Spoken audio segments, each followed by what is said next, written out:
Hey everyone, and welcome to Season 3, Episode 5 of Around the Verse. I'm Miles Eckhart, lead designer here at Foundry 42 Wilmslow. And I'm QA tester, Mickey Oliver. And the big news this week is 2.5 is live for all the backers. If you haven't grabbed it yet, make sure you head to the launcher and check it out. And congrats to the whole team on getting this patch out, including all the backers who worked so hard to help us test the builds and get everything stable. Definitely a big thanks to the backers and the avocados on the PTU. Working in QA, I know what a struggle it is to get through all those bugs, but the fact we have so many players looking at it has really helped us identify the issues, so thank you. And 2.5 brings some great new changes to the alpha. There's a new landing system that makes touching down a lot easier. And there's also 2 new ships to fly. We have the Argo utility craft and the Reliant Core. Both are quite different ships than we already have in the game, so it's really exciting to see them in and flight ready as well. Yeah, but the biggest addition has to be our new location, Grim Hex. Outlaws finally have a place they can call home. With it comes outlaw-themed stores, which includes outlaw armour and guns. And we also have some more clothing, which is counterculture shirts and bandanas, that sort of thing. Nice. And having reasons for the player to explore has been one of the core directives for Star Citizen. If you want this piece of clothing, then you might have to fly to this specific store. So Mickey, this is something you've been helping out with, I believe. Yes, I've made a PU clothing wardrobe, which is for the designers, so they can see all the clothing that's been completed by the art team. So if they want to dress a character, they'll look through all the shirts available and all the pants, mix and match, and this is how a lot of the NPCs in Levski were dressed for the demo.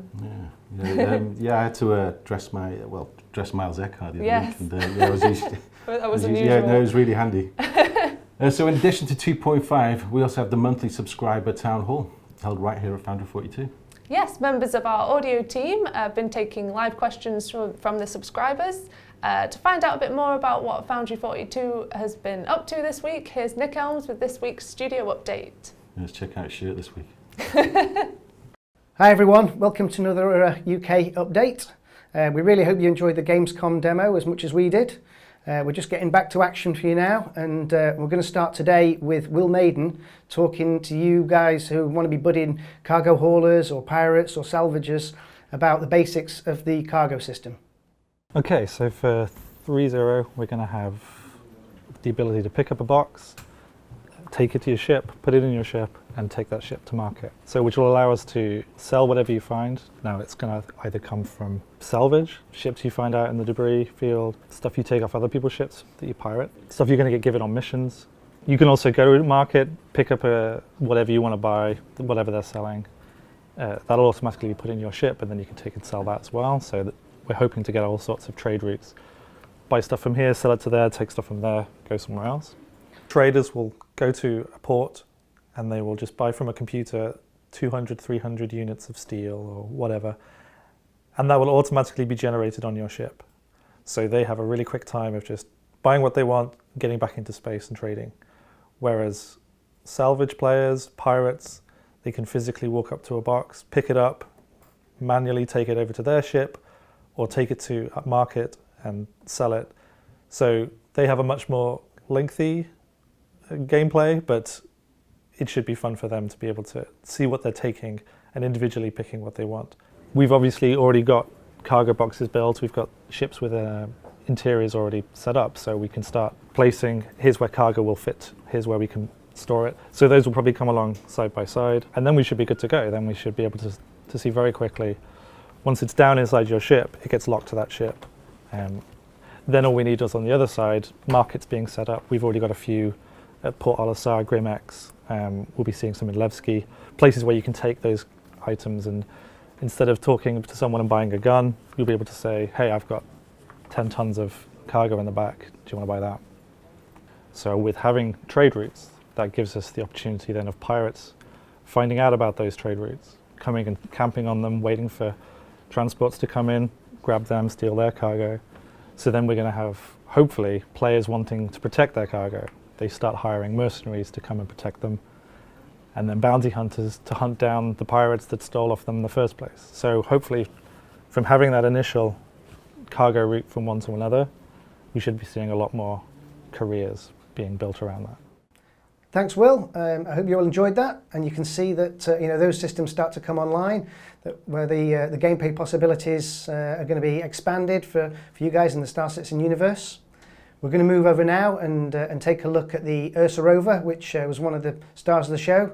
So when I got the brief to work on the rover, basically it was my task to take Hobbits' concept of the rover that we showed in the cinematic and take it up to the new level of quality for the gameplay and the systems that we put in place. Incorporate all the cargo systems, the new weapon systems to a level that we have for the ships as well, and it was a really interesting experience to work on.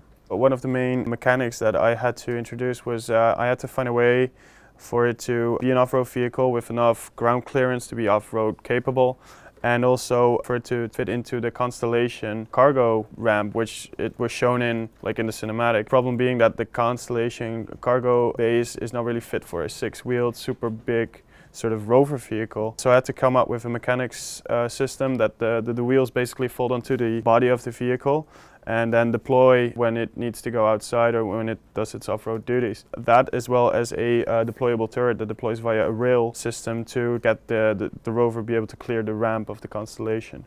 So basically York provided a few concept images that he'd done a paint over of, and then I took that into Max and sort of cleaned it up as best I could, and then we sort of model on top of that. And then from there we just refine the mesh and start adding geometry to get a better idea of how it all works. And then on this particular one, because the space was so tight, I also animated it as I was going along, so there were certain shapes I had to change so that it could fold up and work. So the cockpit's interior consists of 2 chairs, 1 pilot, 1 navigator. Both consoles for both people sort of fold away, allowing more sort of leg room to get in and get out. When the pilot will get in, the console will slide away and then sort of rebuild itself around the pilot to sort of get in and drive kind of thing. The cargo bay area consists of fold-away seats, weapon lockers. It's got a couple of access points, so the 4 sort of standing crew can come in and out as they want kind of thing. It sort of helps the planetary sort of aspect of Star Citizen sort of come alive a bit more, because you can get to the planet's surface and you can explore more than you could if you were on foot. So say you wanted to get from one place to another without the rover, you'd end up having to either get back in your ship and sort of fly up into sort of atmosphere and then come back down again, which you might miss something interesting like a ravine or something, a crater with some sort of interesting building or something in it. Whereas with the rover you can sort of drive around and get much more sort of in-depth information on the terrain and stuff, and possibly find something more interesting than if you were just flying around the atmosphere or orbiting kind of thing. Up till now, we've only had sort of the Grey Cat buggy, and it's not been sort of a multi-crew vehicle, whereas this is a larger sort of, so you can get your friends, you can go down to the planet's surface and you can sort of rove around. You can even do sort of drive-by shootings if you want to and have the back door open and 2 guys crouched down with machine guns while you're sort of driving around, which is pretty cool. Yes, I got to QA test the rover and it's really fun to drive across all the vast planets, new planets that we've got. And I loved seeing it going against the Dragonfly at Gamescom. That's really awesome. Cool. And to give us a more in-depth look at what it took to hatch the Dragonfly, let's go to Paul Jones and his team. So the Dragonfly was basically, a new category of vehicle for Star Citizen. We'd worked with small spaceships, 1-seater, 2-seater, multi-crew. The ships were just getting bigger and bigger and bigger, and that was working for the universe. But now with 3.0 coming up and us sort of going planet side, which we've just shown in the demos, Chris really was pushing for a personal vehicle, basically, essentially a space motorcycle, like a space hog. And so with that in mind, the Dragonfly is kind of like the perfect candidate, because its styling is a little bit, it's a little bit lowbrow, it's quite mechanical, especially, we've just been dealing with the Caterpillar. And so, we work with those requirements, and the design team, with their brief that they gave us, they want something small, something that can hover above land, something that also can fly in space, you know, so you can just boot it out of the back of your freelancer. And so this was a lot of fun. So, you know, this was a brand new, you know, again, it was like carte blanche almost. And so this is always what us art guys want and what the concept guys want. And so you'll see today that, you know, through the process, how we've developed it.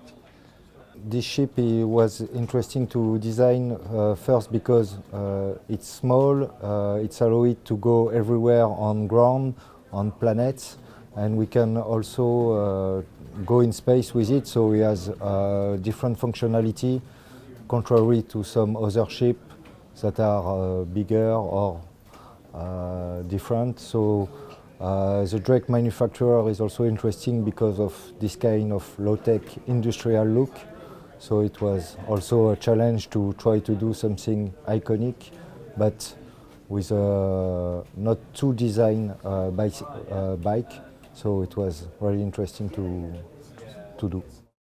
So the Dragonfly was challenging at times purely because there's so many kind of exposed components to it. That basically means that the becomes a lot more kind of expensive as an asset. With a lot of the bigger ships, you can hide components away, whereas with the Dragonfly, everything's exposed, so you have to model everything. There's no smoke and mirrors here. Essentially, when I get given the model from the guys in the art team, my job is essentially to start breaking that down into the separate items, such as thrusters and all the general parts of the ship itself, such as the nose, the body, and beginning to break them to make them detachable and add damage effects and things like that. Overall, we begin just by doing like a real rough white box flyable state on it. So we'll just get the model flying before we start breaking it all up. In the Gamescom demo, we essentially showed off the kind of basic setup of the ground mode and also the spaceflight mode, where we were essentially showing it going off in space, landing inside the freelancer, going planet side, getting out again, and being usable in its ground mode. We have a lot more to add to that, so we're doing further work on the ground mode flight system, just really tweaking it, making sure that it feels spot on when you're riding along the planet. In addition, we also need to set up the rear seat for a rear-facing passenger. So you will essentially have your buddy on the back just riding along with you, and we are eventually going to implement them being able to hold a weapon. So while you're in any chase sequences or modes, you're essentially able to have your guy at the back shooting people off who are approaching from behind. And the final thing that we're looking to implement is a third mode that the Dragonfly has, which is a compact mode, where essentially the ship's nacelles retract, and it basically enables you to store it in its smallest possible state on any of your cargo ships.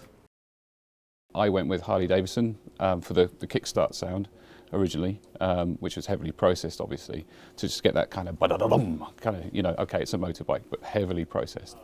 And then it was a matter of finding out essentially what made motorbikes different from cars or spaceships or airplanes. It's the sort of connectedness with the environment, right? You're sort of racing along really near the floor, so the ground rush, particles, rocks, anything like that, that's going to hurt if you hit it hard enough, and the wind rush and stuff.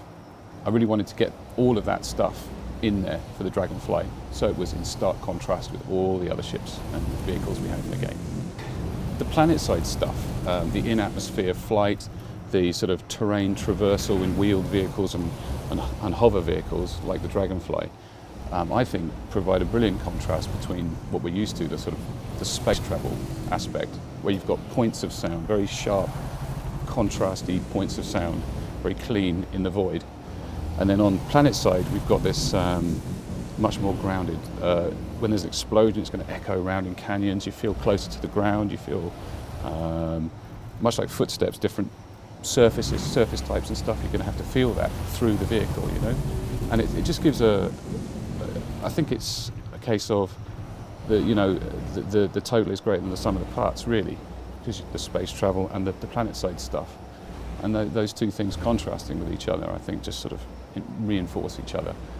So it's kind of picking what we can emphasize, like the ground effect stuff, like echo-y stuff off canyons and mountains and things like that, to give you a sense of where you are. And the two things will provide a brilliant, much enhanced experience, I think, to just space flight, you know. So I can honestly say the Drake Dragonfly has been my favourite ship to work on so far, just because of adding new things that we've never done before in there.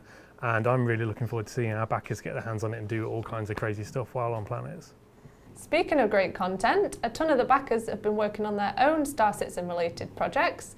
To tell us the latest, here's Tyler Whitcomb with this week's community update.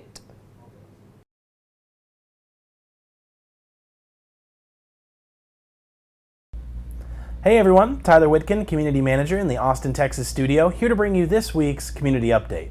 First and foremost, patch 2.5 is now live and available to all backers. This patch brings a whole slew of new content, bringing us one step closer to the gaming experience that we've all been craving. 2.5 release sale will continue through Tuesday, September 6th. We are really excited to introduce the Misk Reliant and a pair of Argo variants. We believe these ships bring a unique twist to our current lineup of available ships and look forward to seeing you fly them in the verse. And if you're looking for some additional stopping power, make sure to check out the all-new Bearing M7A laser cannon, available now with patch 2.5. Since 2.5 released live on August 25th, we have seen a lot of awesome content posted on the Community Hub, YouTube, and Reddit, and we're looking to feature more gameplay videos from you, the backers, so keep them coming. As far as content goes this week, make sure to explore the Baker system with senior writer Will Weisbaum in an all-new episode of Lore Maker's Guide to the Galaxy, which was posted on Tuesday. Yesterday, we had our subscribers town hall with the UK audio team that is definitely worth checking out, and remember that these are a great opportunity for subscribers to jump in and get their questions answered. And this week would not be complete without an update to our sub-vault, which will add some additional pictures to take a look at the early Anvil Terrapin. Looking ahead, all of our studios have been coming together to finalize August's monthly report, which should be in your hands later next week, so look forward to that. Unfortunately, we're not going to be at DragonCon this year, but we hope everyone attending has a great time and hopefully we'll be there with you next year. Lastly, it's time for this week's MVP Award. A huge congratulations to Elisiana for her extraordinary efforts in creating ContentCreatorsUnlimited.com. If you have even the slightest interest in Star Citizen's lore, then you will easily find yourself entranced within the pages of detailed information and lore tidbits, all extracted from our web-based ARC star map and into an easy-to-read table format. So, congratulations again, you're this week's MVP. Originally, we were not going to have an RTV tomorrow, but all the pieces fell into place and it's a go. So we will catch you live tomorrow on twitch.tv. Make sure to check the weekly Comlink schedule for all the details. We hope you have a nice holiday and we'll see you in the verse. Staying with ships a little longer, another highlight from the 3.0 demo was the Starfarer wreck. The ship team put so much work into making the vehicles look great. It's fantastic how amazing they can look when they're all blown up. Let's take a behind-the-scenes look at the work that went into taking the Starfarer from space-worthy to scrap-worthy. Myself and Chris have had quite a few discussions regarding the dead ships. We were also quite both passionate about having planets that are potentially completely dedicated to ship salvage. So with the derelict ships, as always, as explained, we want to take the stuff that already exists in the game, which are broken up parts of the ships that once the ship suffers catastrophic damage, it breaks apart.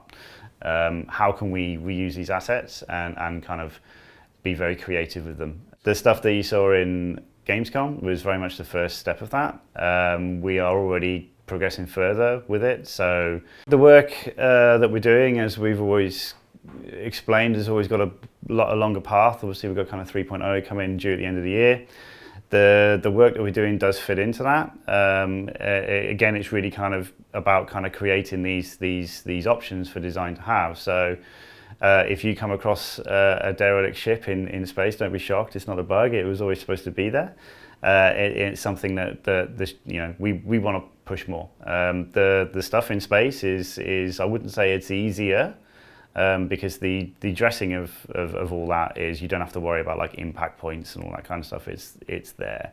If you think about the opening to episode 7, where you see a lot of kind of derelict star destroyers and whatnot in a desert, we can totally kind of focus on doing that, and the asset hit and essentially man hours work that go into that are fundamentally less now. So we've got kind of challenges how we are going to blend them with the terrain. The terrain is very much kind of early days, but I'm very excited to kind of experiment with what would happen if we took a Starfarer and buried it in the desert. How something erodes and decays in a desert is very different to how something would erode and decay in a swamp. So you've got those challenges to think about as well. But the high level goal is for sure to have these in space by the end of the year. And then when the planetary tech kind of comes more on board, then we can kind of start collaborating with design and the environment guys and get these nice pieces on planets for you as well. Well, that's our show for this week. Thanks to the subscribers that made it possible, and to the backers who are supporting us, and to all the devs that took some time to show us what they were working on. Yeah, we've got so much great stuff in the pipeline. Working 2.6 and 3.0 is well underway, and not to mention CitizenCon is just around the corner in October. I bet the Squadron 42 team is really excited to show off their stuff, as well as the backers are to see it.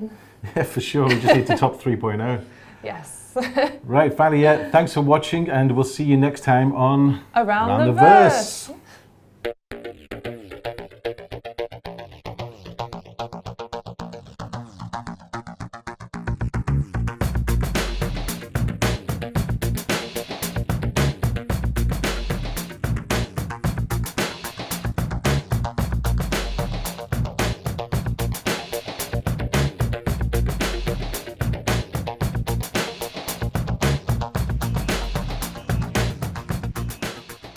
Thank you for watching. So if you want to keep up with the latest and greatest in Star Citizen and Squadron 42's development, please follow us on our social media channels. See you soon.